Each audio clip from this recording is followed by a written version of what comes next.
continuidade do lar. Estamos juntos com vocês nessa situação, né? Como educar os nossos filhos nessa era tão tecnológica.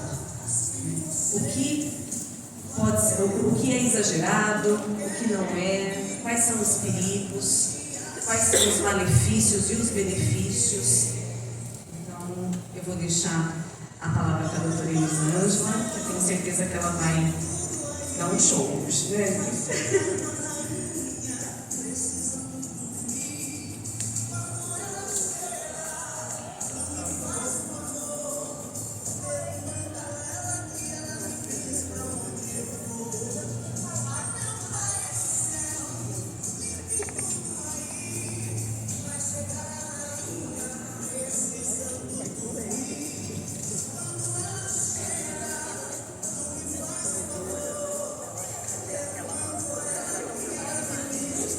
Boa noite a todos, eu sou Elisângela.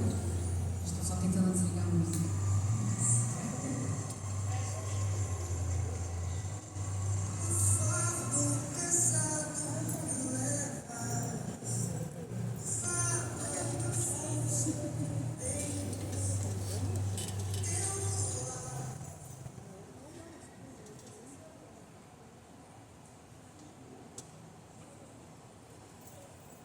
Bem, então vamos lá. Eu sou Elisângela, sou médica oftalmologista. É um prazer, uma alegria muito grande estar aqui com vocês hoje nessa noite, podendo conversar um pouquinho sobre esse tema que é tão importante, né, e tão pertinente nos dias atuais, certo? Eu sou oftalmologista, fiz toda a minha formação na Unicamp, graduação, residência médica em oftalmologia, especialização em oftalmologia pediátrica e estrabismo. Atualmente faço pós-graduação em antropologia filosófica e tenho também um outro aprendizado aí por trás, através da minha vida familiar também, né? Sou casada há 15 anos com o Leandro, eu brinco que eu trouxe ele junto, porque qualquer coisa ele segue a palestra para mim, porque ele está tão afiado quanto ou mais, né? E nós temos 3 filhos, minha menina mais velha tem 11 anos, um menino de 9 e a minha caçulinha de 5 anos, tá?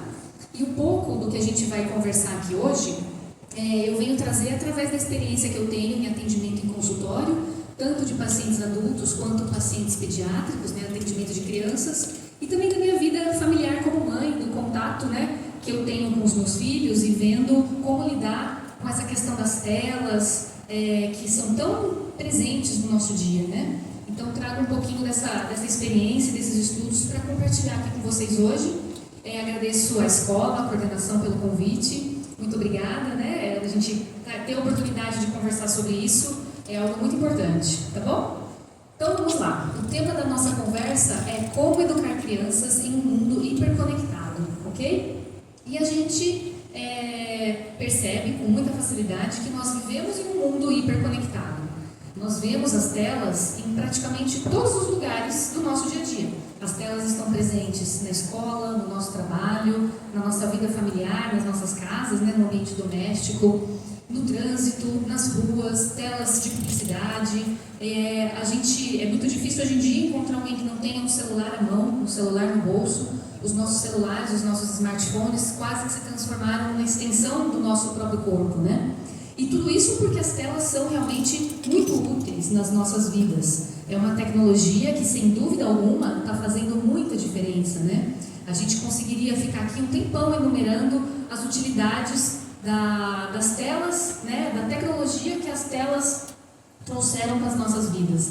A gente consegue conversar com pessoas que estão do outro lado do mundo, de uma forma instantânea, rápida. A gente consegue fazer reuniões, participar de congressos, simpósios, educação à distância.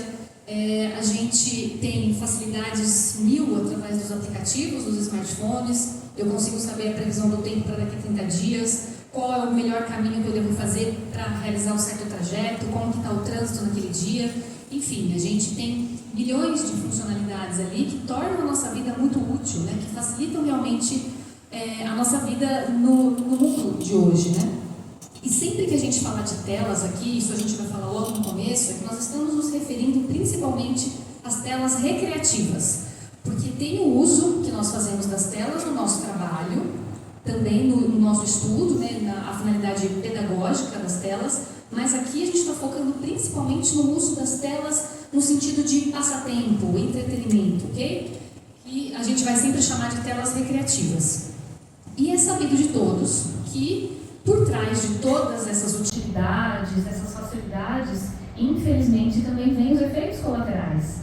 E é principalmente sobre isso que a gente vai conversar aqui hoje.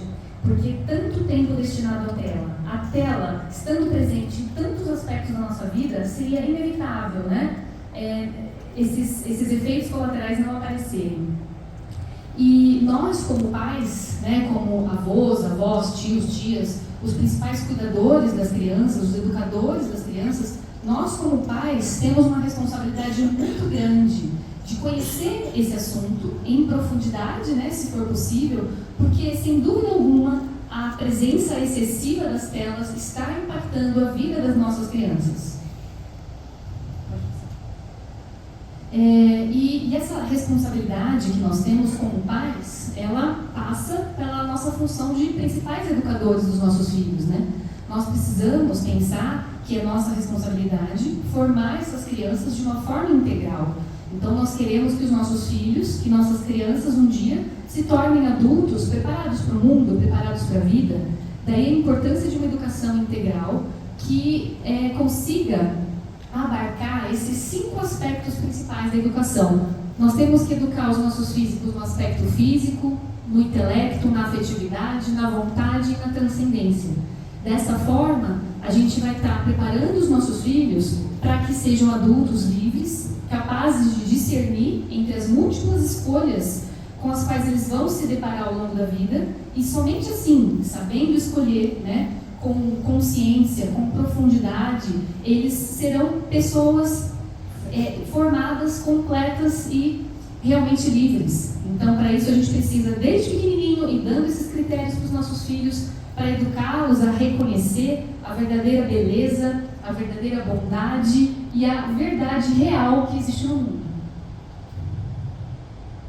E as telas, né? Por que eu estou fazendo essa declaração que desvia um pouquinho do assunto, né? Mas por que falar sobre a importância da educação integral?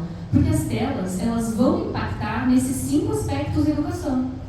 Uma criança que vive hiperconectada, uma criança que não faz somente uso, mas abuso de telas, ela vai ter a sua educação no âmbito físico comprometido. O que é educar uma criança no aspecto físico? É dar a essa criança bons hábitos alimentares, bons hábitos de sono, bons hábitos de higiene, que ela tenha noções de ordem.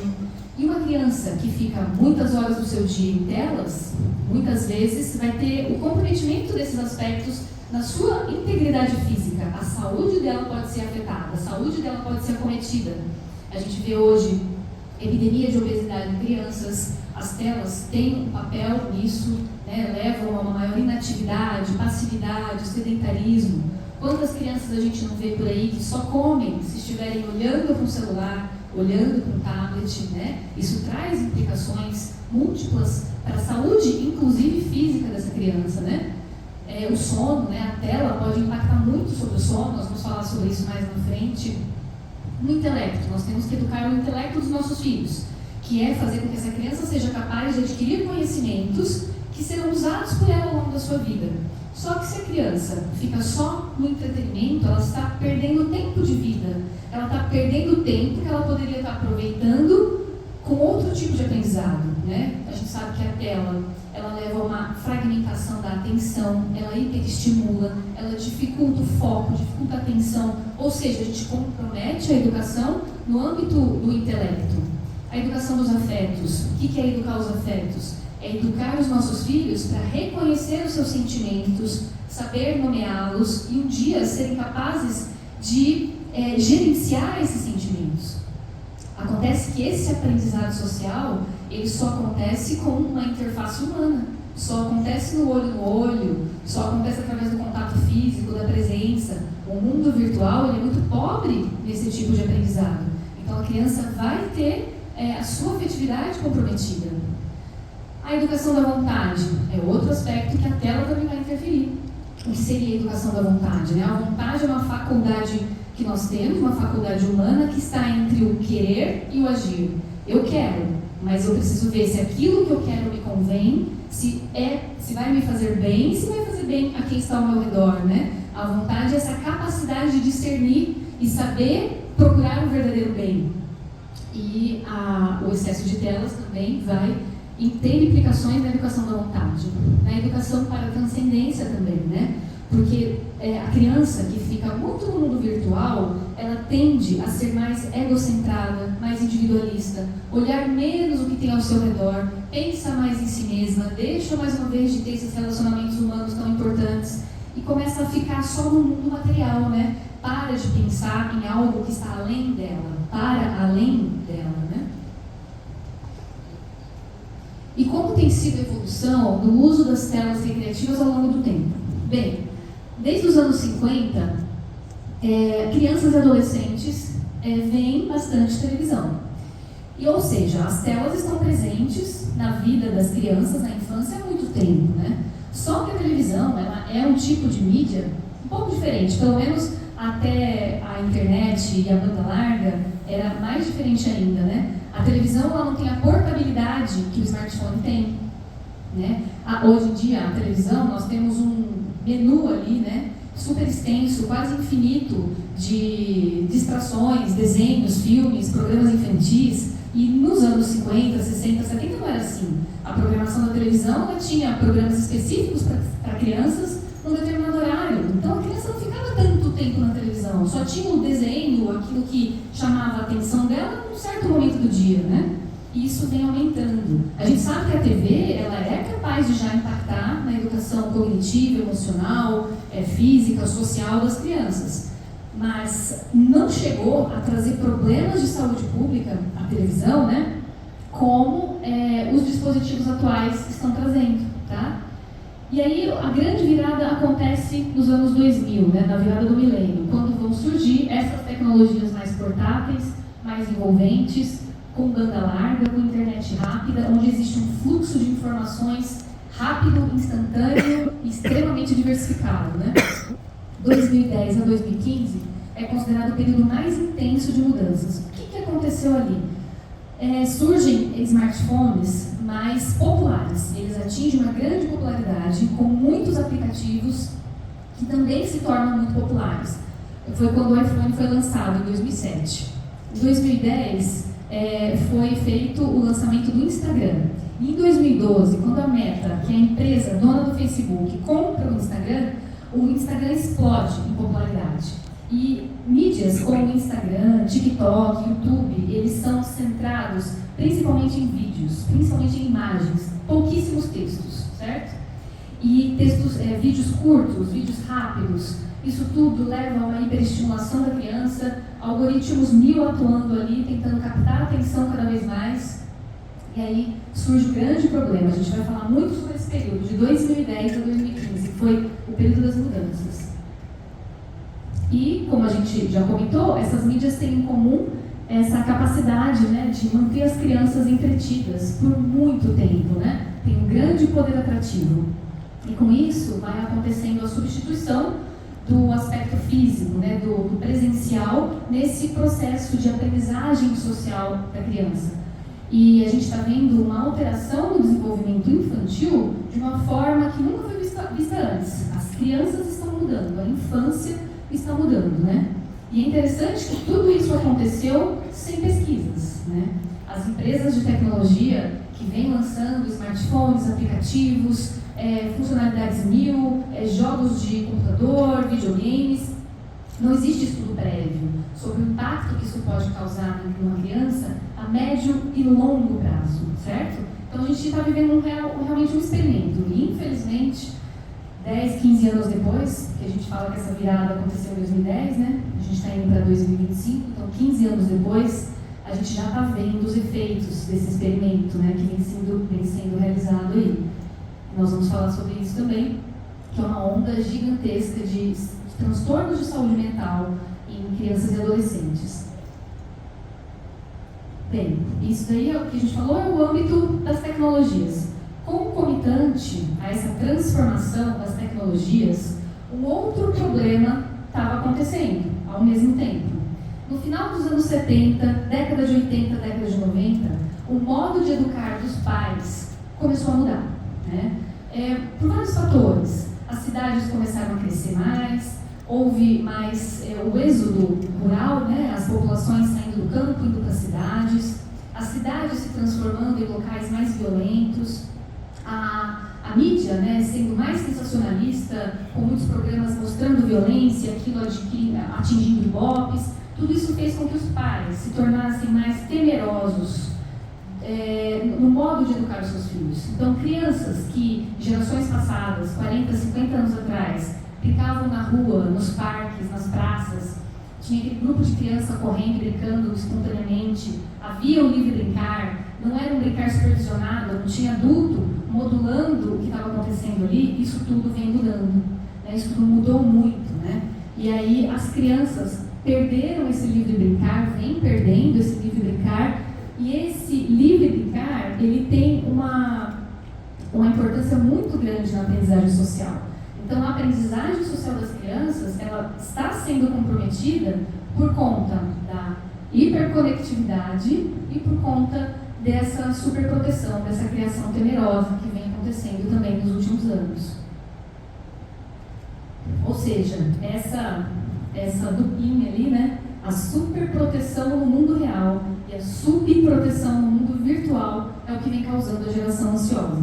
Porque os pais, né, é totalmente natural isso, né? Não quer que o seu filho fique exposto à violência, então as crianças saem das ruas, ficam mais no ambiente doméstico, nos seus lares, e a gente tem a falsa sensação de que lá ela está protegida. Que lá no quarto dela, com o computador, com a televisão, com o Netflix dela, com o celular, ela está protegida porque eu sei onde ela está, né? Só que ali ela tem nas mãos um portal para o mundo, né? As ruas de todos os lugares do mundo estão ali, a um clique de distância dela, né? E isso vem impactando muito a vida no mundo real, né? Esse conceito é um conceito muito interessante, que é o custo de entrada e saída em comunidades versus sem custo de entrada e saída. O que é isso? No mundo real, existe um custo que a gente paga para participar de um grupo. Existe um alto custo para eu entrar num grupo, para eu pertencer a uma comunidade. Para eu fazer amizade, eu preciso de um esforço meu. Eu tenho que ser gentil, educado, eu tenho que sorrir, eu tenho que controlar minha voz, meu jeito de falar, certo? Isso se chama um alto custo de entrada e saída dos grupos e comunidades. No mundo virtual não é assim. No mundo virtual, eu entro numa comunidade hoje, eu não preciso falar meu nome verdadeiro, eu posso usar um apelido, um nickname e pronto. Aquele grupo não me satisfaz mais, as pessoas não estão sendo legais, eu disse alguma coisa que alguém não gostou, ou não estão dando as curtidas lá que eu gostaria, eu saio, né? Ou seja, não exige que a gente desenvolva habilidades sociais, não exige que a criança desenvolva esse tipo de habilidade social, que é extremamente importante para relacionamentos futuros que ela vai viver na sua vida adulta. E assim as crianças vão ficando com essa impressão, elas vão crescendo assim, com essa visão de que os relacionamentos são descartáveis, certo? E o fator-chave é justamente esse comprometimento exigido para fazer um relacionamento funcionar, né? A gente tem que ter esse comprometimento. Quando eu entro num relacionamento, numa amizade, num ambiente de trabalho, eu tenho que aprender a gerenciar minhas emoções, eu tenho que aprender a gerenciar meu modo de falar, para eu preservar esses relacionamentos, certo? Para que eles se perpetuem ali. São fenômenos que a gente vem vendo nos dias de hoje, né? Jovens da geração Z, que a gente vai falar daqui a pouco quem eles são, com muita dificuldade de se manter nos empregos, entra num emprego, não gosto, não tá legal, saio, vou pro outro, não gosto, não tá legal, saio, aqui eu não tenho chance de crescer, quer mudar de cargo em 1 mês, 2 meses, então vem mudando muito, né, a visão de mundo por conta desses fatores que a gente expôs aqui até agora. E quem é essa geração Z? Essa geração Z é definida, né, pelos estudiosos, psicólogos que definem as gerações como os nascidos a partir de 1995. Então, nascidos de 95 até 2010, tá? Seriam a geração Z, que foi justamente, eles foram os primeiros a passar pela pré-adolescência, pela adolescência, por essa fase de transição, com o celular em suas mãos, vivendo essa vida muito mais no virtual do que no real. E assim, foi a geração que passou menos tempo brincando, menos tempo conversando, tendo menos contato social com familiares e amigos, tendo menos relações sociais presenciais, físicas e, consequentemente, com impactos no desenvolvimento humano. Com isso, Jonathan Haidt, que é um psicólogo social, autor de um livro que vem sendo muito comentado esse ano, o livro dele se chama A Geração Ansiosa. Ele dá essa descrição pra gente, ele chama isso de a grande reconfiguração da infância, tá? O livro dele foi lançado nos Estados Unidos esse ano, traduzido para o português em julho, e se a gente colocar isso no Google, vai encontrar um monte de gente falando sobre o livro, porque ele trouxe dados muito importantes que realmente estão mexendo aí com muitas estruturas da sociedade, muitos setores da sociedade, no sentido de fazermos alguma coisa para proteger as nossas crianças, né? Então ele fala que essa soma da infância hiperconectada com a superproteção e redução da autonomia reconfigurou a infância. E a gente tem hoje uma infância baseada no celular, ao invés de uma infância baseada no brincar, como sempre aconteceu em toda a história da humanidade. Só um dado para vocês terem uma ideia: nos Estados Unidos, 40% das crianças com menos de 13 anos já possuem uma conta no Instagram. Isso porque é proibido por lei que menores de 13 anos tenham redes sociais, pela legislação americana. Só que é uma legislação que ela não tem nenhum tipo de fiscalização, né? Basta a criança inventar uma data de nascimento, apertar lá a caixinha do eu aceito e pronto. Ela já tem acesso a redes sociais muito jovem, né? Muito novinha. O vício em telas só cresce, né, em todos os lugares do mundo. Quando a gente fala em vício, os smartphones aparecem como os principais vilões. As redes sociais, videogame e pornografia sendo a mídia consumida por eles e que leva a esse comportamento de adição. E muitos estudos mostrando, comparando o vício em telas com outros vícios. O vício em álcool, o vício em cigarro, o vício em jogos, o vício em drogas. O mesmo mecanismo cerebral que existe nesses vícios já conhecidos por nós, acontece no vício por telas. O nosso cérebro ele fica inundado por um neurotransmissor chamado dopamina, que dá uma sensação de satisfação, uma sensação de prazer, né? Só que a gente sempre precisa de mais. Aquela dopamina está ali, daqui a pouco eu quero mais dopamina, e aí isso é o vício, né? Esse comportamento de sempre estar buscando mais, aquilo nunca é o suficiente para me trazer o bem-estar. E como são as crianças nessa fase, né? Como são as crianças nesse período aí, essas crianças que estão vivendo esse mundo nas telas? Isso está acontecendo justamente num dos períodos mais importantes da nossa vida. O córtex pré-frontal é uma parte que a gente tem aqui do cérebro, que ele é responsável pelo nosso autocontrole, pela tomada de decisões, pelo nosso autodomínio, pelo controle inibitório que nós fazemos de nós mesmos. Ele está em desenvolvimento na puberdade e ele só vai completar o seu desenvolvimento depois dos 20 anos de idade, por volta dos 23, 25 anos de idade. E os pré-adolescentes estão num ponto ainda mais vulnerável do seu desenvolvimento, daí a importância de se educar, né, no sentido de conversar, orientar essa criança desde a tenra infância.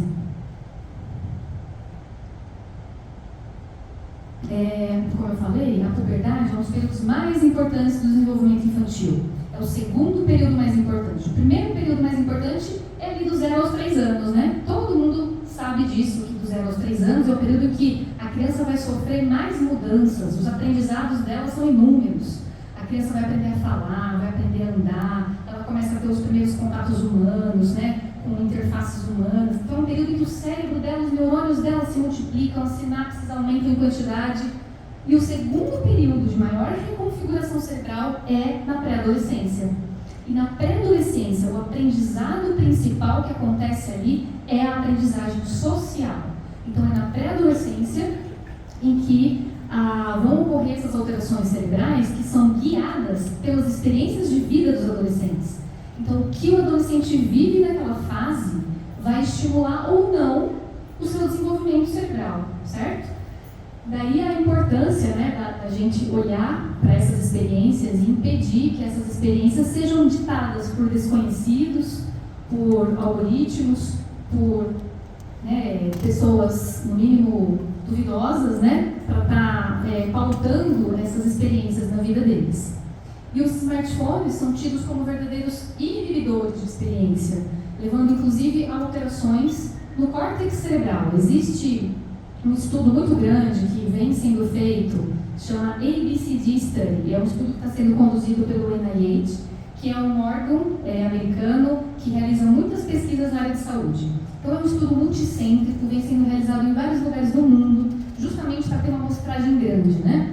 E eles estão avaliando o córtex cerebral de crianças que ficam expostas a muitas horas por dia nas telas. Eles avaliam imagens de ressonância magnética dessas crianças. E foi observado um afinamento do córtex cerebral, né? Então, existem alterações estruturais, não é nem pelo fato de ver a tela, é pelo fato de deixar de viver no mundo real. A ausência de experiências na realidade não desenvolve o nosso cérebro mesmo como deveria acontecer. E isso acontece na puberdade, justamente naquela fase em que as crianças são socialmente inseguras, suscetíveis à pressão dos pares e atraídos por atividades que envolvem validação social.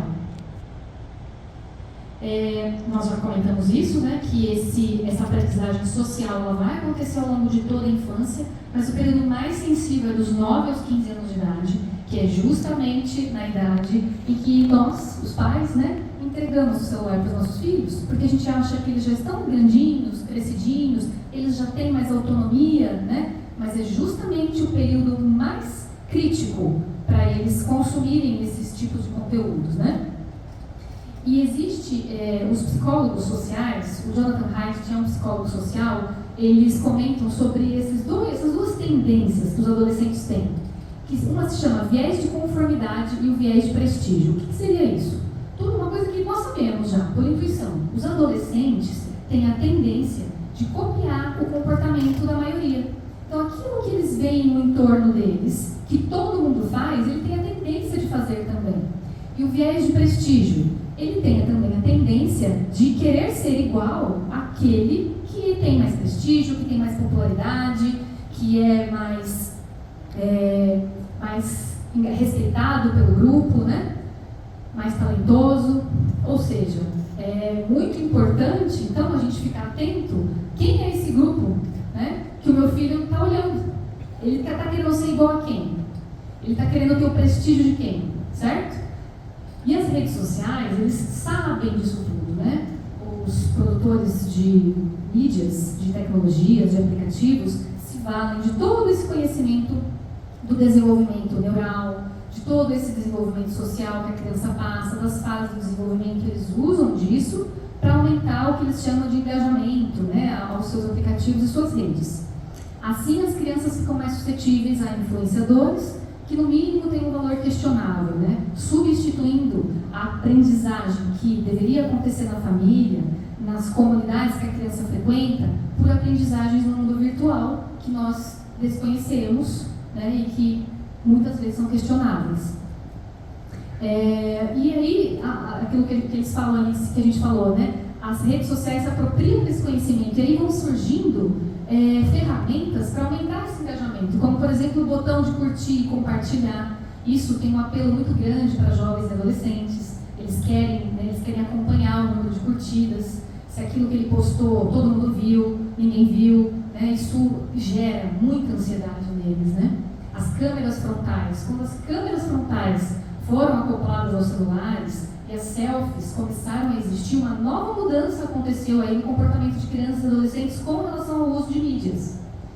E assim elas fazem vídeos das suas vidas com o intuito de serem vistos, né? Eles querem mostrar para os amigos coisas legais que fazem, só que não somente estão sendo vistos, né? Eles estão sendo vistos e estão sendo também julgados, que tem um outro efeito, né, muito grande nessa questão aí de ansiedade e depressão.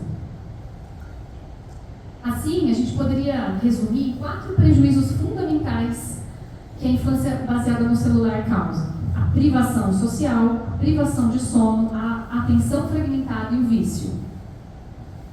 A privação social, já comentamos aqui alguns fatores, né, dela. Quando uma criança passa mais de 7 horas por dia em em torno de 7 horas por dia em uso de telas recreativas, ela fatalmente, isso aqui é estudo que mostra, não é talvez não. Talvez as que ficam menos que 7 horas. Mais que 7 horas elas vão ter comprometimento nas suas habilidades físicas, afetivas, sociais e emocionais. A privação do sono, né? Uma criança que faz abuso do uso de telas, ela é muito provável que também tenha alteração na sua qualidade, na quantidade do sono, o que leva a outros problemas, né? Uma criança que não dorme bem, que tem um sono interrompido, que dorme muito tarde, vai ter repercussão na sua parte cognitiva, no aprendizado, o que resulta em notas mais baixas, levando até a quadros de doenças mentais, como depressão e ansiedade. Atenção fragmentada, né? Isso aqui ninguém de nós nunca viveu, né? Ninguém passou por isso. A gente não consegue focar. Às vezes é difícil focar. O simples fato de a gente saber que o celular está aqui do lado, tem estudos que comprovam, já diminui a nossa atenção e o nosso foco. Ele está desligado. O fato dele estar ao meu lado já diminui meu foco e minha atenção. Raramente as crianças têm 5 ou 10 minutos para pensar sem ser interrompidas. São capazes de receber centenas de notificações em poucos minutos. E isso pode interferir no desenvolvimento das funções executivas, ou seja, na capacidade de realizar tarefas do começo ao fim. Muitas crianças começam uma atividade, muitos adultos também, né, e a gente não consegue terminar aquela atividade, por causa dessa atenção nossa extremamente fragmentada por conta das telas. Consequentemente, nós vamos ter impactos, então, em todo o processo de aprendizagem, né, dessas crianças. Existem países que adotaram telas no seu sistema educacional, né? Países muito desenvolvidos, Suécia, o ensino passou a ser todo digital. Durante cerca de 20 anos, o ensino era digital lá. E eles começaram a observar que os alunos, né, deles começaram a ter notas piores nos testes internacionais de conhecimento, que é o PISA. E a Suécia era um país que tinha os melhores alunos, os rankings mais altos eram dos suecos.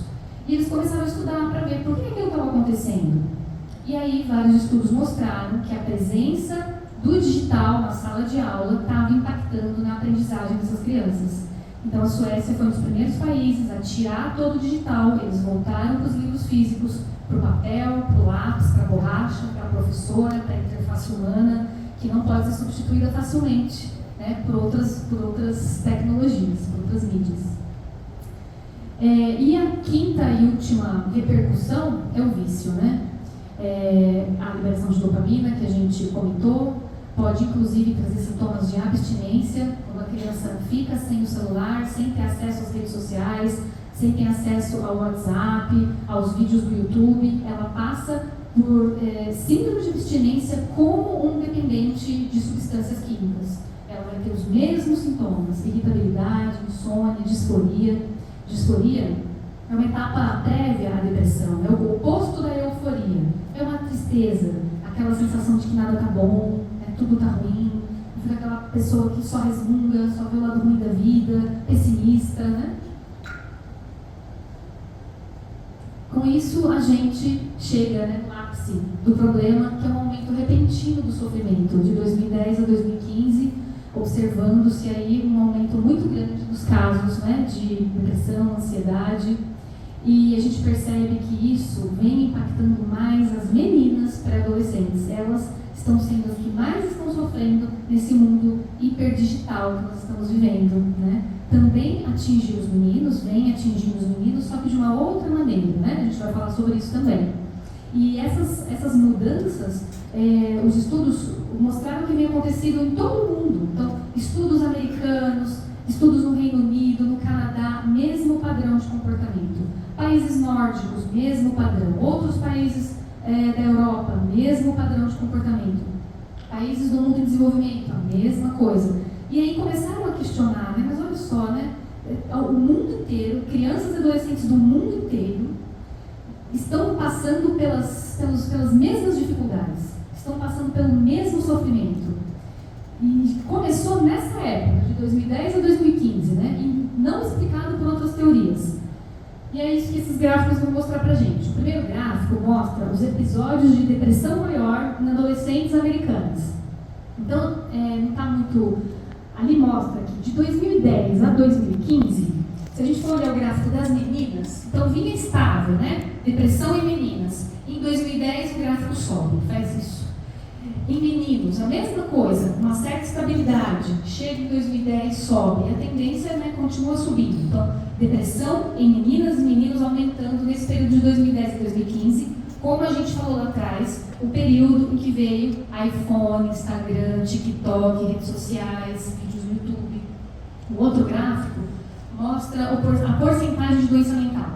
Então, a gente vai ver que outras doenças mentais não aumentaram a sua incidência. Ali embaixo ele está mostrando esquizofrenia, adição em substâncias, mas depressão e ansiedade, em 2010 ela, né, sobe no pico ascendente.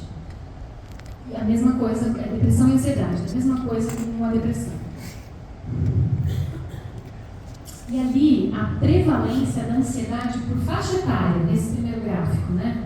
Se a gente olhar, a linha azul superior são jovens de 18 a 25 anos. E a linha inferior, que é a linha verde, mais de 50 anos. Então, a prevalência de ansiedade em pessoas com mais de 50 anos não mudou ao longo do tempo. Eles passaram por essa mudança da tecnologia, mas eles não ficaram mais ansiosos. Quem que mudou? Aqueles que ainda estão com o seu cérebro em formação. Aqueles que ainda estão nesse período de aprendizagem social. Esses, sim, estão mais ansiosos, né?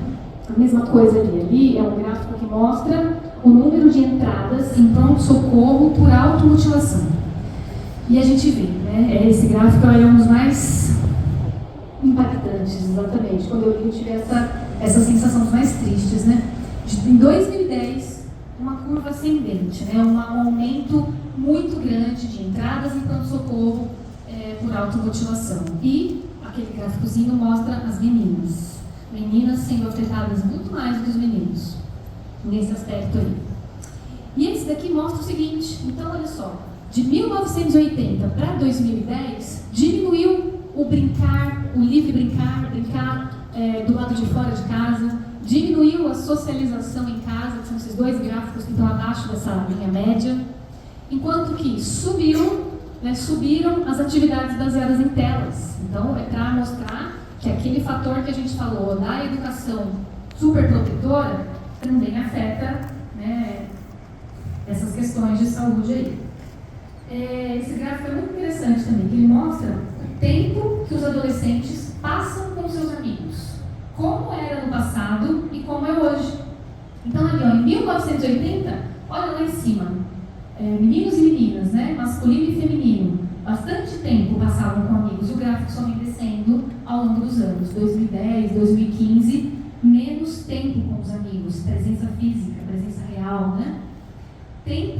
O número de horas por dia, minutos por dia que eles colocam, minutos por dia que os jovens e adolescentes também têm contato com amigos, também vem caindo, ó, 15 a 24 anos, só diminui, enquanto nas outras faixas etárias permanece estável, né? Enquanto eu e o Leandro, a gente estava revisando a aula, ele brincou, ele falou, o pessoal está agindo que nem velho, né?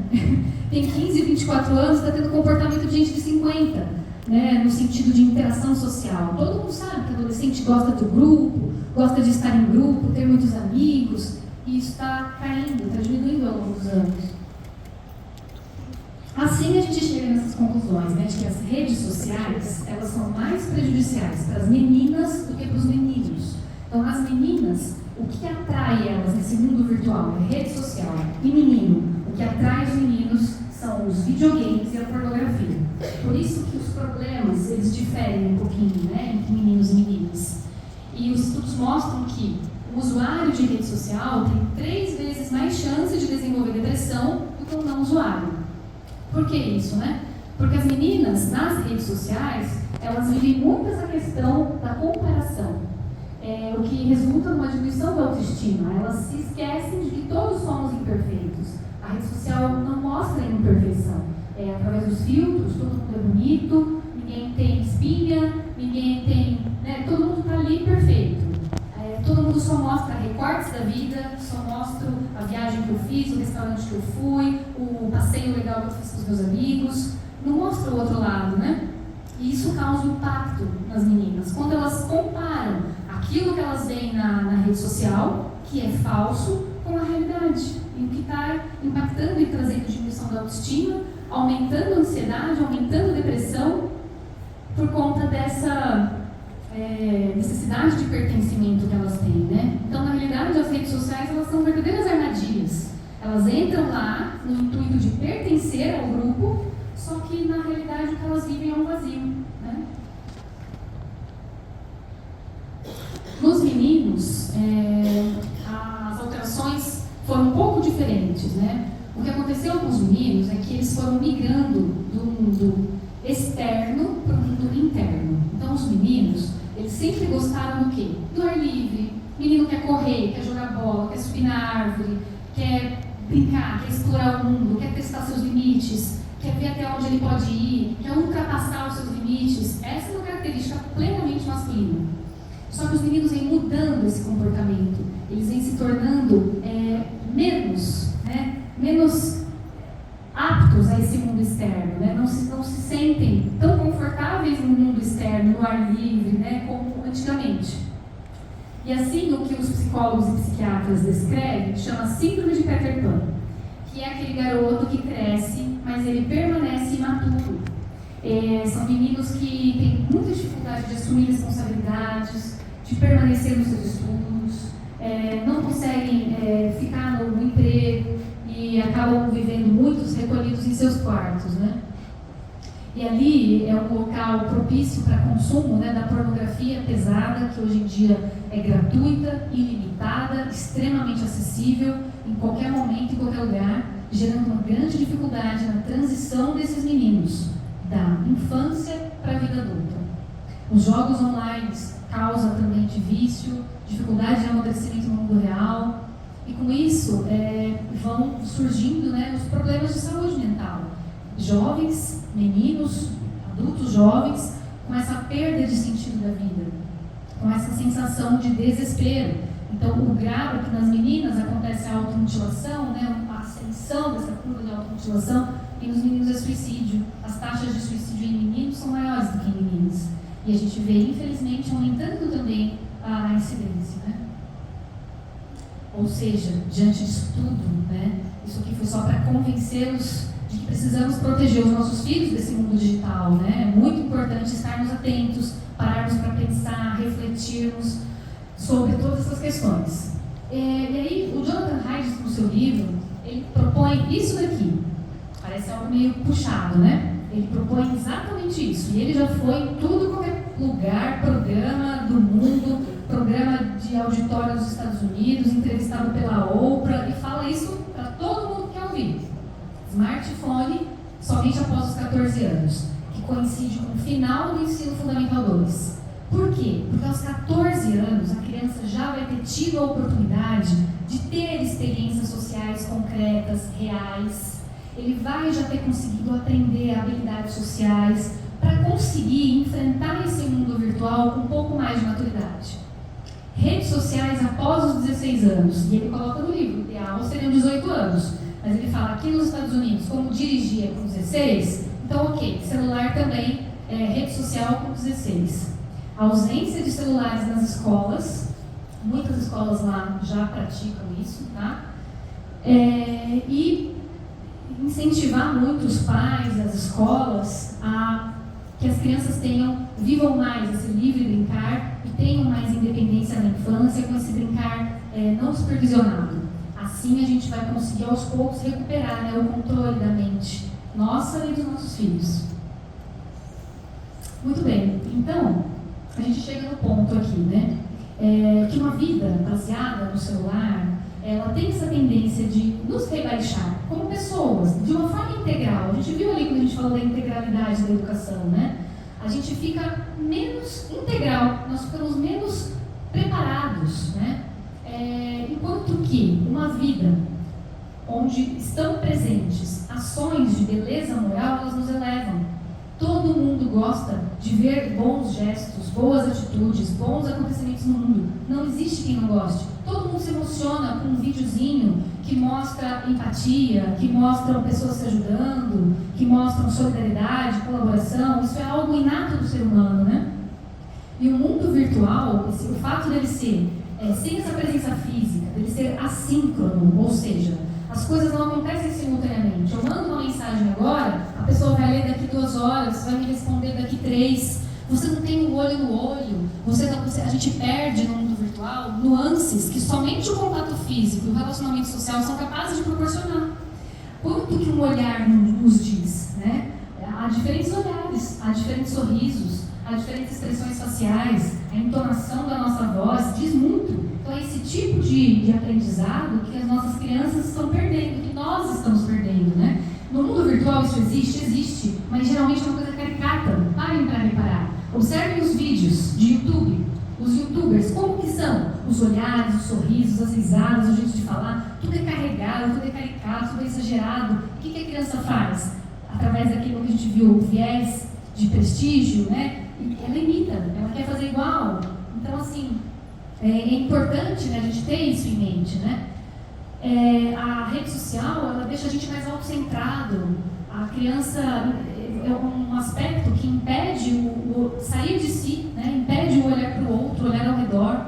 Lá a gente vive julgamentos constantes, estamos expostos a haters, ou até talvez, não sei o que seria pior, nos transformar nos haters, né? O adolescente ele pode sofrer o abuso do hater, ou ele pode se tornar um deles, já que esse aprendizado social está tão comprometido. A gente até consegue entender como é que surge o hater, né?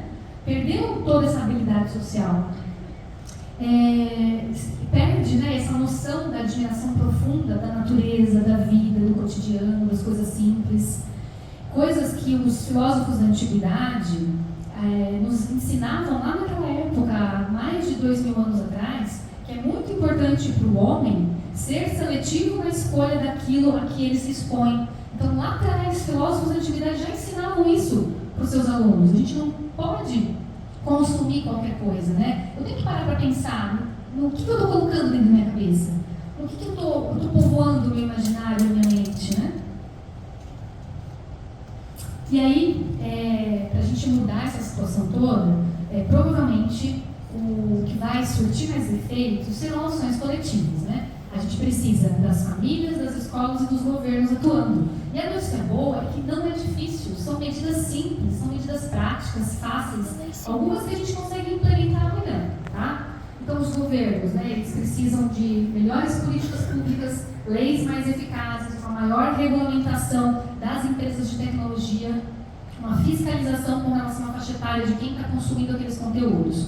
As escolas, o que elas podem fazer é realmente controlar o acesso aos smartphones no ambiente escolar e proporcionar o aumento do livre brincar, iniciar esse trabalho de prevenção cedo, com crianças já na educação infantil e no fundamental, mostrando, né, que os impactos que isso tem no aprendizado e nas interações sociais. Os pais, não se exceder na proteção, tomar cuidado com essa cultura do medo, proporcionar o brincar da criança, chamar a criança para atividades cotidianas, rotineiras, ajudar em casa, tentar fazer com que elas fiquem no mundo real mesmo, né? Porque tudo isso vai elevar a autoestima da criança. A gente viu lá, né, a rede social não dá autoestima, diminui a autoestima. Estar no mundo virtual, né? Estar no mundo real aumenta a nossa autoestima, nos dá essa sensação de realização, sentido para a vida, né? Se essas ações forem coordenadas com outras famílias, melhor ainda. Se o nosso entorno estiver assim, mais fácil, né, de tudo isso acontecer, de tudo isso se estabelecer. Sempre conversar com os nossos filhos, desde pequenos, né, conversar, explicar, ser exemplo, né, e junte-se, né, juntos nós somos mais fortes. Então, às vezes, não custa nada, né, dá para fazer. De repente, você tem lá uma irmã, uma cunhada, conversa com ela, mostra com ela tudo isso, de repente ela também consegue fazer isso na família dela, com os filhos dela. Então, ações coordenadas vão, sem dúvida, gerar mais sucesso. E aí, né, o que fazer, né? Que a nossa conversa é como educar crianças, né? O que a gente precisa fazer, né? As crianças, antes de entrar nesse mundo das telas, têm muita coisa para aprender, elas têm muita coisa para fazer, né? Eles precisam passar por esse período crítico do desenvolvimento do córtex cerebral deles, que é aquela parte do nosso autodomínio, do nosso autocontrole, né? Chegar numa idade onde eles já têm esse mecanismo um pouco mais desenvolvido, onde eles já conseguem dizer não, né, para as coisas, e educar muito bem os nossos filhos, conversando, controlando o tempo. Controlar o tempo é uma estratégia. A Sociedade Brasileira de Pediatria, ela tem lá uma regrinha que é bem fácil da gente memorizar, né? Eles falam que do 0 aos 12 anos, sem telas. Criança pequena, nada de tela. Dos 2 aos 5 anos de idade, 1 hora de tela por dia. Dos 6 em diante, 2 horas de telas por dia. E quando a gente fala telas, nós estamos falando de tudo. De televisão, de tablet, de celular, de videogame.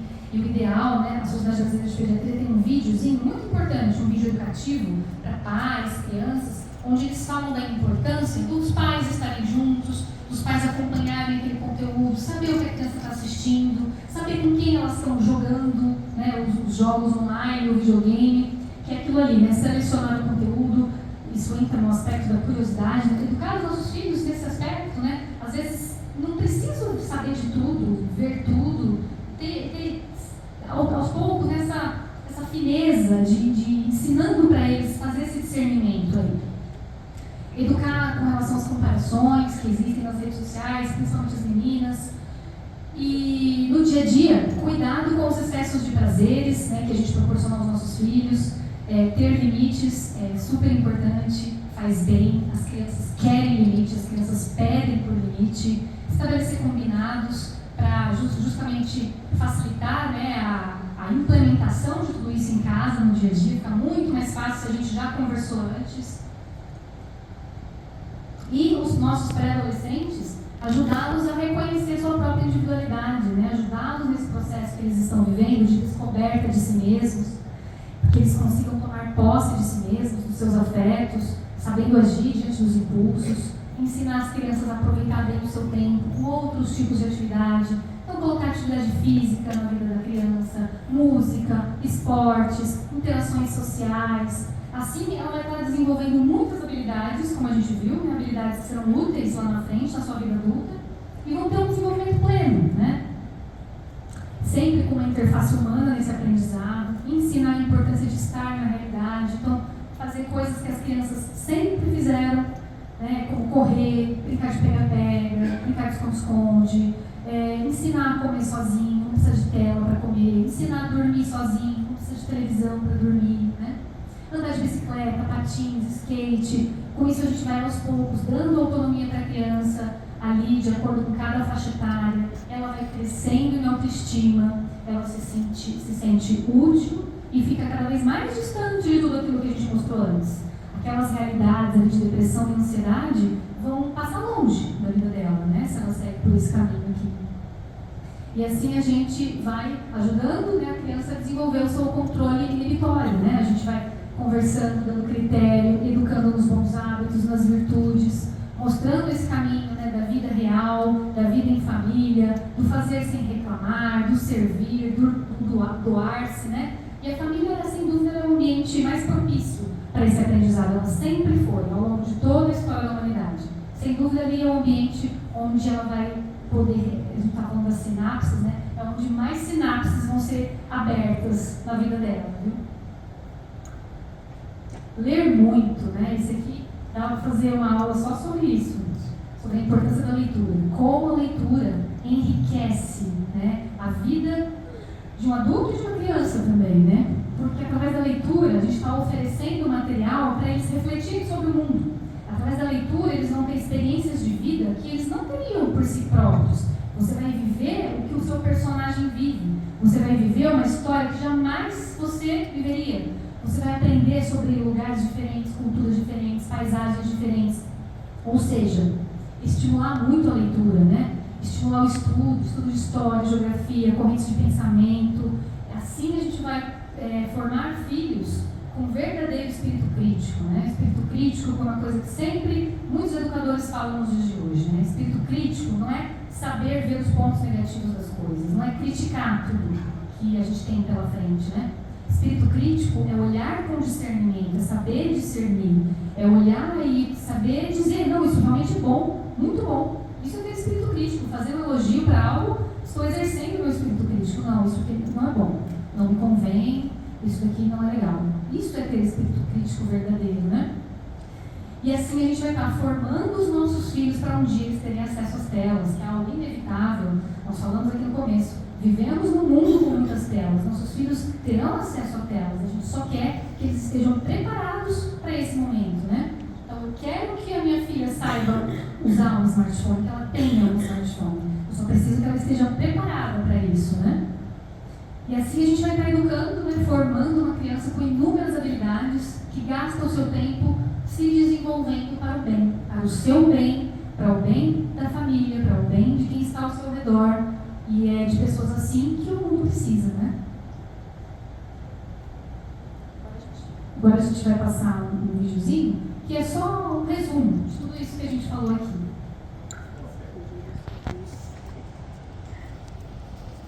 Pronto, o celular no Venezuela já está instalado. Agora, se alguém tentar entrar na sua casa...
Para esclarecer dúvidas, perguntas, ok?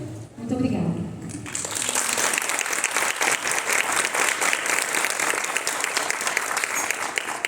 Daria para a gente ficar aqui a noite inteira, né, gente?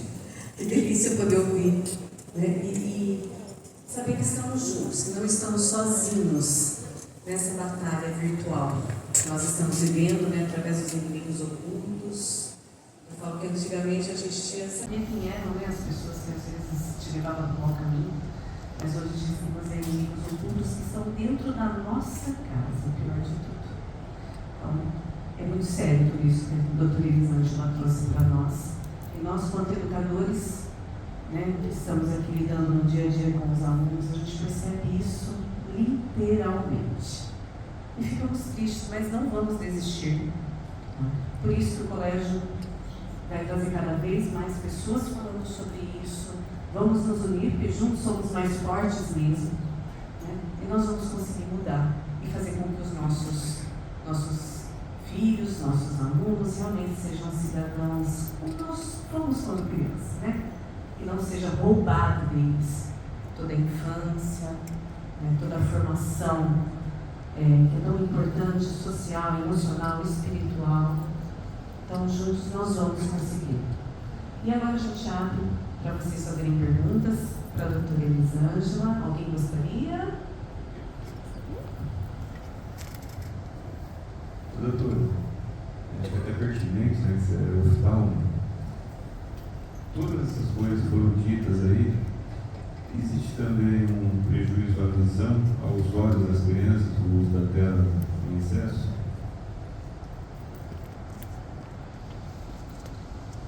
Sim, existe sim, né? O que a gente tem certeza é que o uso de telas, quando a gente está diante de computador, diante da televisão, diante do tablet, tentem observar uma pessoa nessa situação. Nós piscamos menos. Então, ao piscar menos, a gente lubrifica menos os nossos olhos. Então, algo que isso é certo é que a gente tem mais sensação de olho seco. Então, uma coisa que traz é isso, sensação de secura nos olhos, que é muito comum. Às vezes a gente atende muitos adultos com essa queixa, né? Eu trabalho o dia inteiro no computador, chega no fim do dia, meu olho está ardendo, o olho está ressecado. Isso é por falta de lubrificação, porque nós temos diminuição do nosso piscar. A gente fica muito atento nas telas e piscamos menos. Outro sintoma é a sensação de dor de cabeça, sensação de peso na testa, que também o uso excessivo de telas pode trazer. Então, isso são coisas que são comprovadas, né? Existe hoje em dia, né, alguns estudos que mostram um aumento na incidência de miopia em crianças. Então, antigamente a miopia ela surgia na adolescência. Nós atendíamos pacientes adolescentes começando a miopia. E hoje em dia, cada vez mais, crianças pequenas com miopia, que é algo que não se via antigamente. Então, crianças de 6, 7, 8 anos de idade míopes. Isso é uma novidade. E aí, vários estudos ainda estão buscando uma associação. Ainda não está muito clara essa associação entre as telas e o surgimento da miopia precoce, né? Poderia ser ocasionada pela luz que vem das telas. Essa luz poderia agir no músculo que a gente tem aqui no olho, em estruturas oculares, causando seu enrijecimento, mexeria num mecanismo chamado acomodação, que existe nos nossos olhos, que é a capacidade de focalizar em distâncias curtas, né? Essa seria uma das teorias. E o que a gente não sabe, né? Porque, como nós falamos, as telas são algo relativamente novo em nossas vidas, esse uso excessivo de telas. Então a gente só vai saber realmente daqui a muitos anos, quando essa geração chegar na fase de idosos, né? Será que as doenças de retina vão ser mais prevalentes? Será que doenças como catarata vão ser mais prevalentes no futuro, devido a essa exposição? Então, algumas coisas a gente já tem certeza, outras a gente tem indícios e outras a gente só vai saber no futuro, mas que tem impacto na visão, tem sim. Mas alguém gostaria de fazer pergunta? Não? Doutora, com os pais, como é que os pais conseguem ajudar? Porque eu imagino que hoje em dia todo mundo trabalha, todo mundo tem o seu trabalho e não quer perder o seu emprego e acha que aquilo é uma coisa muito importante, mas não é difícil de enxergar muitos pais dentro de casa dando muita importância até para fazer coisa que é legítima, né? Às vezes está trabalhando, está querendo responder alguma coisa, um chefe que fez uma pergunta fora de horário.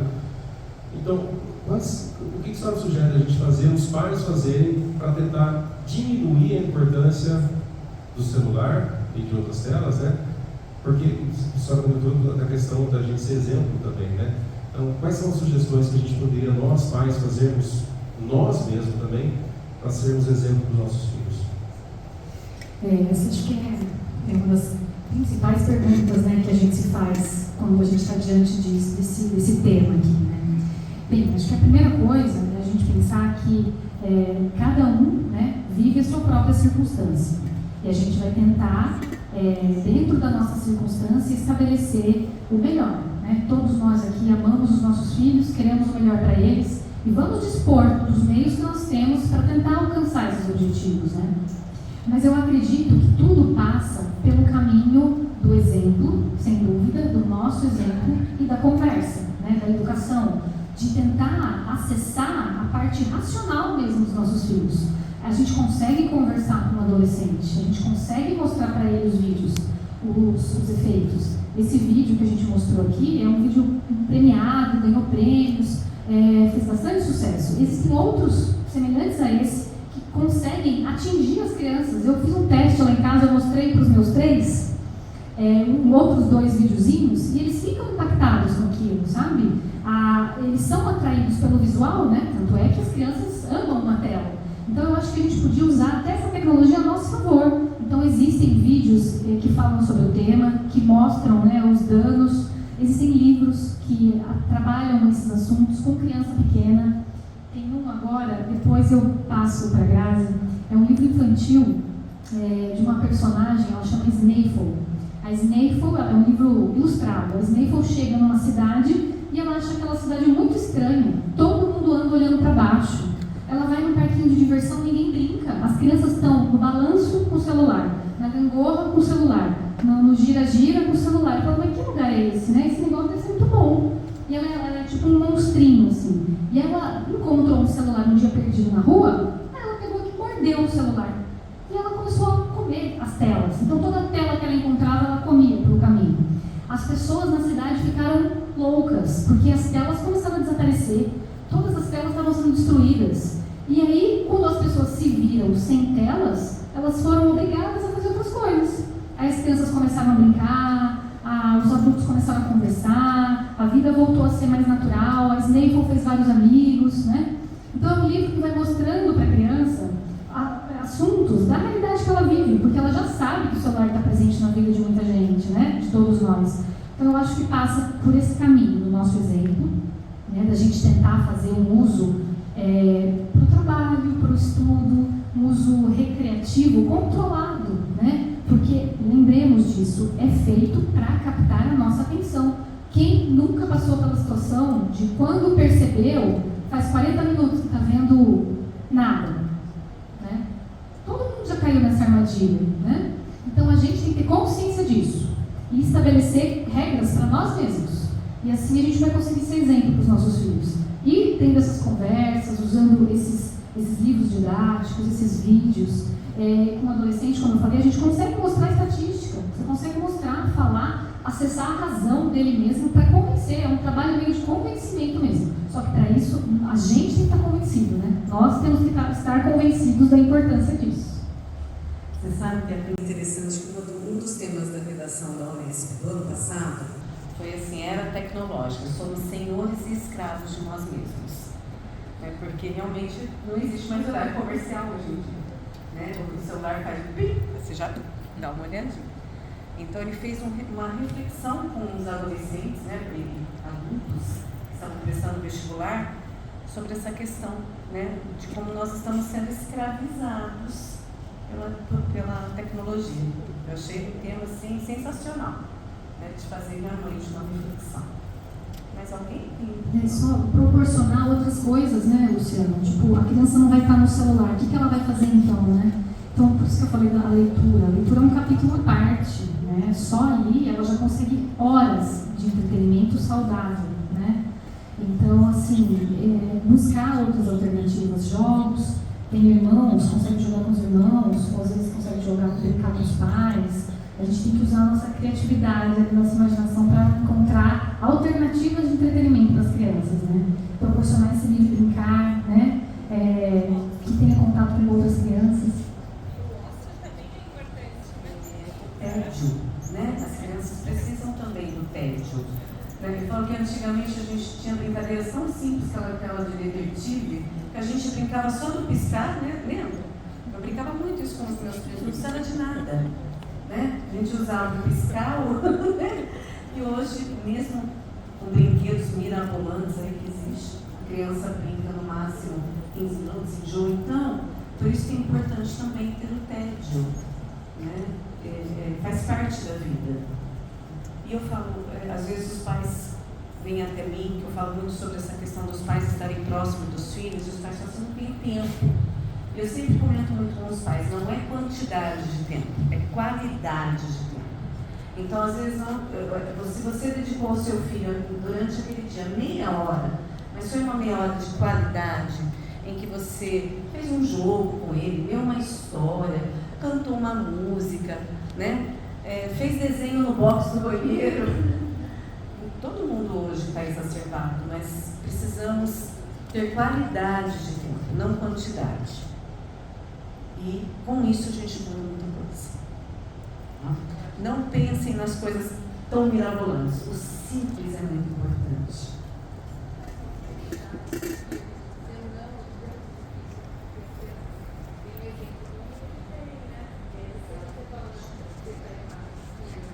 Não faz parte do amor. Né? Existe um livro também, doutora Eli, não sei se a senhora conhece, que chama Amor Exigente. Quem escreveu esse livro foi o Padre Haroldo, e ele fala muito dessa questão do não. Nós temos que ter um amor exigente pelos nossos filhos. O verdadeiro amor não é só dizer sim, muito pelo contrário. Né? O sim é muito permissivo e é muito mais fácil. O educar para o não é difícil, mas ele é o que vai trazer resultado. Porque a vida aí fora vai dizer muito mais não. Então nós temos que realmente preparar os nossos filhos. E vamos estar juntos com vocês para isso. Bom? Mais alguma pergunta? Você quer fazer uma pergunta, gente? É assim, a minha mãe, eu só tenho 3 dias por semana para jogar videogame uma hora. Na hora que ela falou que de pessoas de 6 a mais pode jogar 2 horas, eu tenho 7.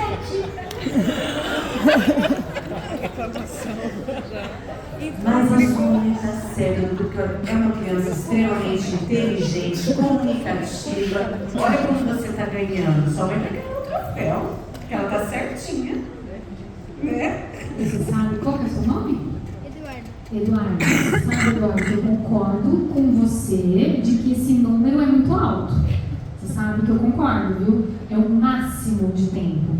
E é um parâmetro, para as pessoas terem um parâmetro, porque a gente sabe que tem criança que acessa 4, 5, 6, 7, 8 horas por dia. Isso não é uma coisa comum, isso é uma coisa muito mais comum que a gente imagina, né?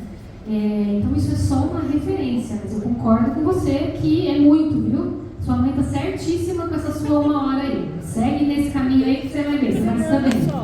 Só 3 vezes por semana. Exatamente, melhor ainda. E também outra coisa.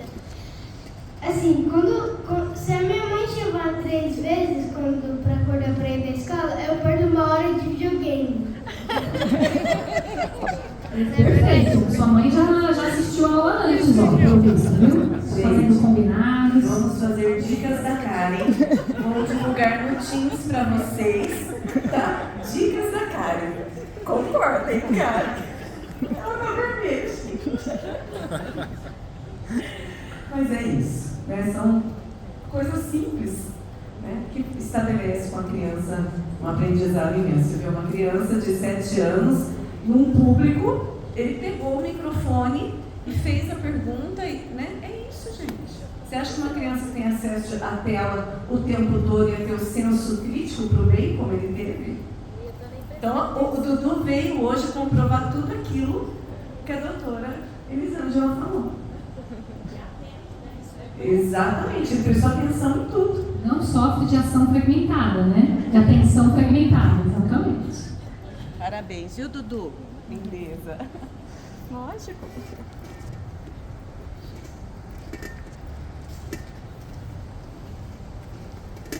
Boa noite, parabéns. Eu gostaria só de compartilhar uma experiência que na semana passada eu fui no congresso da pediatria e eu tive a oportunidade de participar e eu voltei impactada com uma quantidade de aulas sobre saúde mental na adolescência e agora na infância. Impressionante, assim, um tema recorrente, muito relacionado a isso e os temas antes de neurologia eram muito ligados assim, a convulsão na infância, algumas síndromes neurológicas, agora é muito ligado à neurociência mesmo, em relação ao desenvolvimento desde a primeira infância.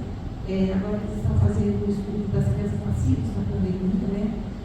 que ficaram já enclausurados de 0 a 3 anos, eles ficaram e se não tinham uma família tão bem estruturada, esclarecida, para fazer esse desenvolvimento, como que vai ser realmente esse desenvolvimento cerebral da criança, né, estrutural.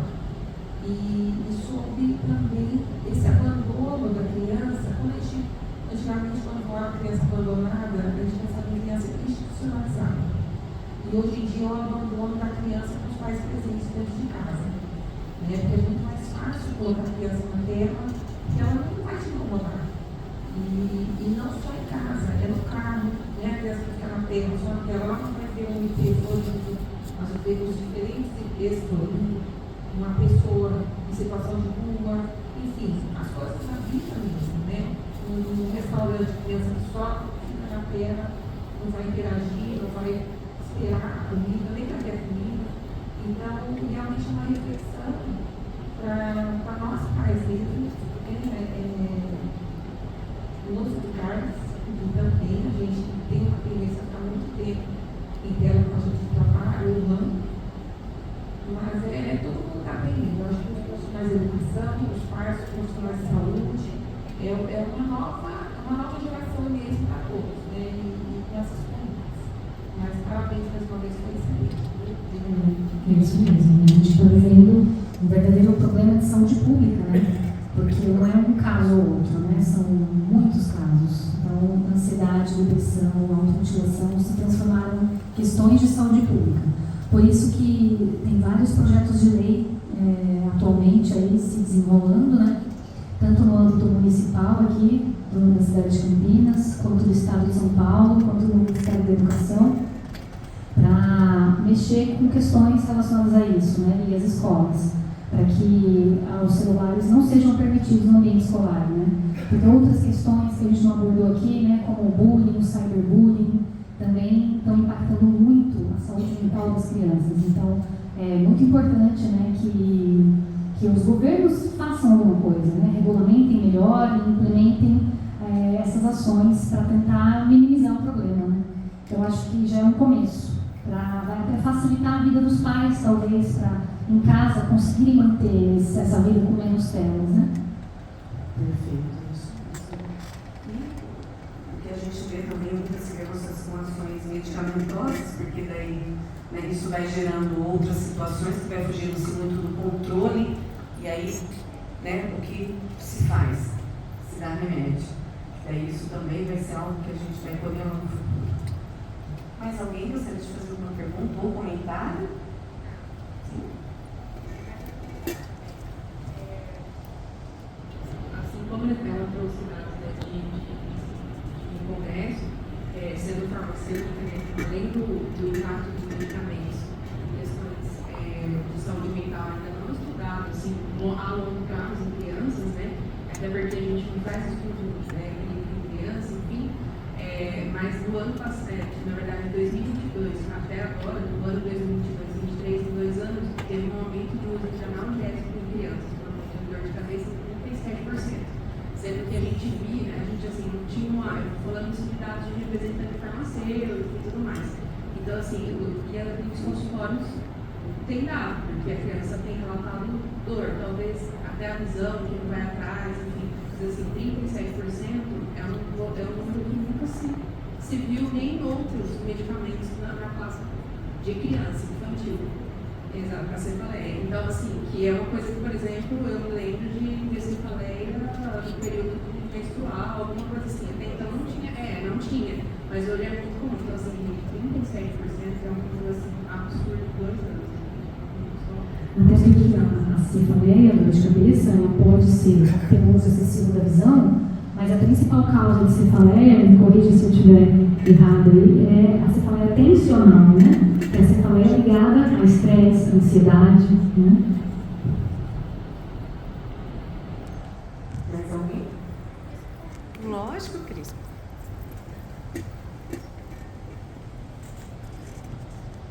Acho que só um comentário para nós também, adultos, pensarmos, né, como está falando para mim, acho que o mundo corporativo do trabalho também nos coloca em algumas situações que a gente vai entrando e que a gente não consegue parar e refletir.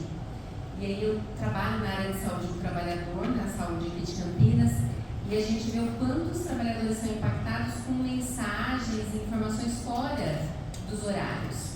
Então, embora seja uma coisa importante, mas o que é muito urgente que alguém precisa nos acessar fora do horário de trabalho. Então, para a gente pensar que mensagem, grupo de escola, grupo de pais, grupo de trabalho, a gente individualmente pensar, né? Se eu preciso mandar aquela mensagem naquele momento, se vai mudar a vida da pessoa, se tem que tomar uma atitude, ou se eu posso mandar no outro dia pela manhã, né? Então, acho que também começa por nós. Às vezes eu falo para as pessoas, se quiserem falar comigo muito urgente, me ligue, porque não garanto que eu veja a mensagem em tempo oportuno ali, né? Então, a gente precisa também fazer essa gestão, né, enquanto adultos, que eu acho que dialoga um pouco com o que o pai aqui disse, desse como lidar, né? Então, a gente também coloca algumas prioridades e importâncias em algo que às vezes não seja tão importante, prioritário naquele momento. Perfeito, isso mesmo. Precisava ter uma etiqueta no mundo virtual, né? Que está relacionado à ansiedade, né? A pessoa fica tão ansiosa de querer falar aquilo que aconteceu que está relacionado à ansiedade. Silenciar o WhatsApp. É bom. Silenciar.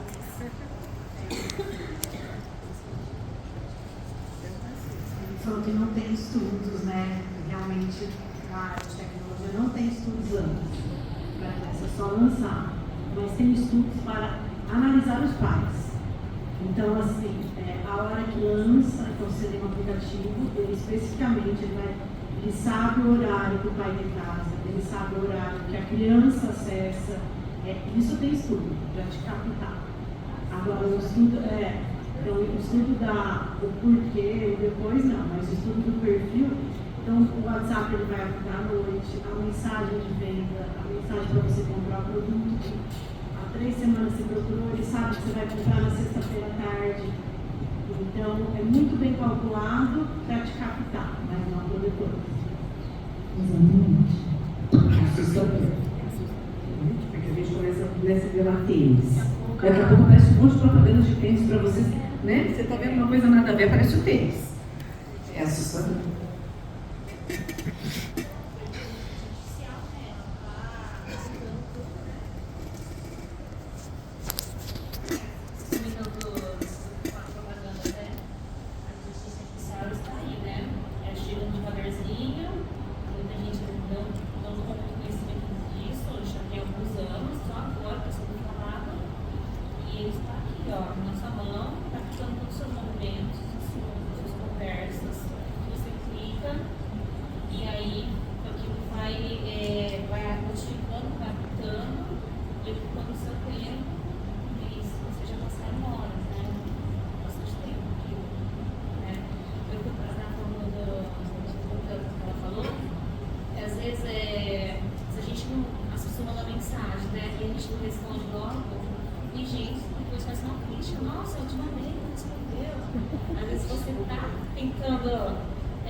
Nós temos que começar a criar, né?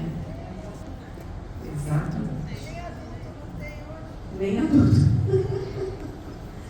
Mas nós vamos conseguir, né? Nós vamos conseguir, não podemos desistir. No WhatsApp tem uma função que você desabilita, a pessoa não sabe. O azulzinho lá, né? Porque aquele azulzinho lá realmente é uma função de deixar a pessoa ansiosa. Né? Se ela viu que você viu e não respondeu depois de 2 minutos, já começa a ficar ansiosa. Então, fala, você ainda está triste comigo? Será que eu fiz alguma coisa para ela? Então desabilita aquilo lá, porque daí a pessoa não sabe se você leu ou não leu, não gera essa ansiedade. Exato. Nossa, que mundo, né? Mais algum comentário? Nossa, que delícia hoje, né? Olha, que gostoso bate-papo se tornou, né? Você é senhora? Então, é um pequeno comentário que eu vou fazer, mas ao mesmo tempo acho gravíssimo. Eu vi aquele último vídeo dizer assim, passa os meses, né? Nós estávamos outro dia numa reunião de coordenador pedagógico lá no colégio, aqui no colégio, e nós focamos neste aspecto da leitura. Porque realmente os pais, as famílias nos cobram, né? Não só em relação à leitura, mas os diferentes conteúdos. Mas nós, como escola, também temos o nosso limite. Até que somos nós. Daqui para lá, são as famílias, são os pais, né? E você citou aí um aspecto, uma atitude muito importante, que é o exemplo, né? Uma palavra assim, até meio antiga, né? Um exemplo, né? Aquelas atitudes positivas, né? Otimistas, que realmente despertam o potencial. Para mim, a questão da leitura, a gente viaja no mundo. Eu não vou dizer que eu sou uma boa leitura, não. Também sou, de certa forma, contaminado por esse mundo, né? Mas lembro que em outros tempos, né? A gente tinha até aula de biblioteca. Eu não sei se quem está por aqui teve essa oportunidade de uma vez por semana, e tinha alguém ali que monitorava, chamava, porque era uma forma também de estimular a leitura. Porque não consegue. Outro dia eu conversava isso com a bibliotecária do nosso colégio. Como realmente, para as crianças pequeninas, eles vão, a professora leva, tudo, né? É assim, estimula. Mas para o médium, meu Deus, vamos criar uma prateleira, vamos criar uma estante de livros que atraem, né? Ela chegou até a comprar alguns. Mas eu acho um desafio gigantesco neste mundo, sabe? Realmente, esse livro que eu coloquei ali, o Faça-os Ler, ele é um livro fantástico. Assim, como eu comentei, dá para fazer uma aula só sobre o que ele trata ali, sabe? Porque ele vai colocar, quem escreve esse livro é um neurocientista, então ele também coloca, né, o impacto positivo da leitura no desenvolvimento cognitivo, emocional, social, né? Então, como aquilo enriquece, como a pessoa fica assim, realmente sobe de nível, sabe? Quando você tem o hábito de leitura na sua vida. E é possível, né? É possível, sim, né? Só que é um trabalho de formiguinha. O ideal é que comece desde cedo a criar o hábito de leitura na criança pequena. Tem um outro livro que fala sobre isso, né? A importância da leitura em voz alta. Os pais lerem para os seus filhos. As crianças gostam muito que os pais leiam para eles, né? O fato de ter o pai ali, aquela sensação de que os pais estão dando atenção para eles, o pai está doando um tempo para ele. Isso a criança hoje em dia valoriza muito, sabe? Eles percebem, eles têm essa real noção, né?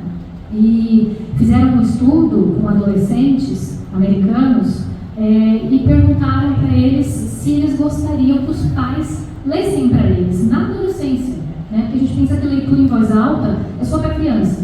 75% dos adolescentes responderam que gostariam que seus pais fizessem leitura em voz alta para eles, né? Então é uma estatística muito animadora, né? Eles gostariam, eles vão ser abertos a essa experiência, né? E é possível, um hábito, uma coisa que acontece, é a gente parar de ler para as crianças quando eles começam a ter autonomia na leitura. Aí ele para de ler, porque agora ele já lê sozinho, os livros dele, os pais não leem mais. Não, a gente deve continuar lendo para eles, mesmo que eles já tenham adquirido o hábito da leitura, que já consigam ler por si próprios, né? E é um antídoto, esse livro, Faça-os Ler, é o segundo livro desse autor, é um francês, neurocientista francês, o Michel Desrouget. O outro livro dele tem um título, eu não coloquei ele ali porque eu acho o título dele um pouco agressivo, né? Chama Fábrica de Cretinos Digitais. Ele fala dos impactos, isso que a gente falou hoje, né, nas telas também, mas baseado em estudos da neurociência. E aí ele disse que depois que ele escreveu esse livro, saíram vários artigos sobre esse primeiro livro dele, porque ele colocou que vai ser a primeira geração que vai ter o QI inferior ao dos pais. Então, vocês devem ter visto essa manchete em algum lugar. Foi esse autor. Perguntaram para ele, mas então o que a gente faz, né, para isso não acontecer? Aí ele falou, a resposta é esse livro, o Faça-os Ler. Então ali tem 1 milhão de informações para nos convencer dos benefícios da leitura, né? E eu acho que para atrair a criança e o adolescente, a criança maiorzinha, não o adolescente, é tentar colocando livros, porque existem hoje em dia uma variedade gigantesca de livros, né? Dá para atrair a atenção, só precisa descobrir o gosto dessa criança, o nível que ela está de leitura, porque a leitura para o adolescente ela não pode ser nem aquém, nem além da sua capacidade de leitura, da sua capacidade de compreensão, né? Uma pessoa que lê, ela não só vai saber interpretar um texto, como ela vai ser capaz de interpretar a vida, interpretar a realidade. Uma pessoa que lê muito, uma pessoa que pensa melhor, né? Aquilo que a gente falou de ter domínio sobre a sua liberdade, ter domínio sobre a sua razão, o seu intelecto, a leitura é o caminho para isso, né? É um caminho para a gente conseguir fazer todos os discernimentos e sermos pessoas livres, né? Não cairmos em narrativas, em armadilhas, em propagandas enganosas, né? É isso mesmo.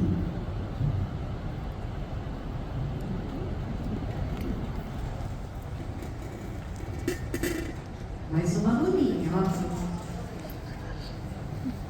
Bom, eu estou no 7º ano e cada trimestre a gente tem um projeto de um livro para ler. E nesse 3º trimestre a gente leu o Meu Pé de Laranja Lima, do José Vasconcelos. E aí, muita gente da minha classe percebeu o quanto que a gente não tem a criatividade que a gente tinha quando a gente tinha 6, 7 anos.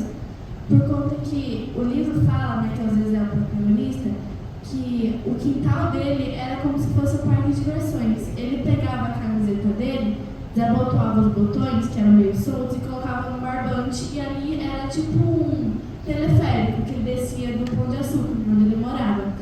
E aí a gente parou pra pensar, né, porque ele faz uma prova no final.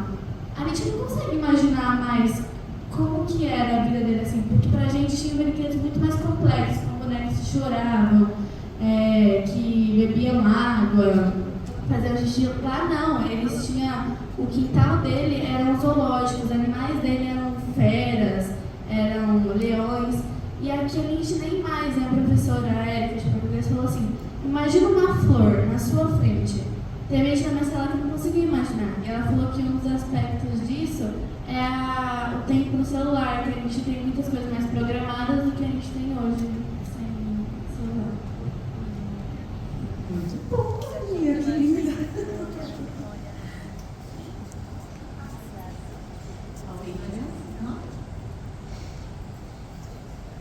Que orgulho dos nossos alunos, né? A Júlia e o Dudu, que lindeza. Parabéns pelas colocações dos dois. E é isso que nós queremos. Né? Crianças que saibam se colocar. A Ju foi totalmente segura na colocação dela. Parabéns. Mais algum? Eu chamo aqui a irmã Leila e a irmã Lindinalva, para que nós façamos. Nós vamos entregar. Vem aqui, irmã Leila e irmã Lindinalva.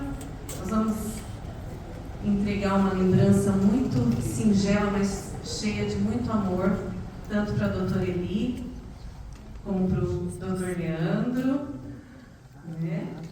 Agradecendo essa noite extremamente agradável, de muito aprendizado, né? A irmã, agradecemos muito mesmo, e vamos sair aqui com o coração quentinho, porque sabemos que não estamos sozinhos. Né? E que juntos nós vamos conseguir, né, mudar essa questão toda que está surgindo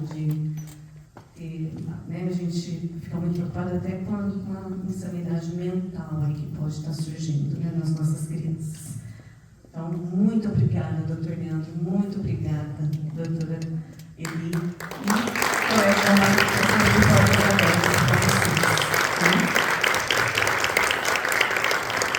Nós desejamos a todos uma ótima noite, que todos voltem para casa na paz de Deus.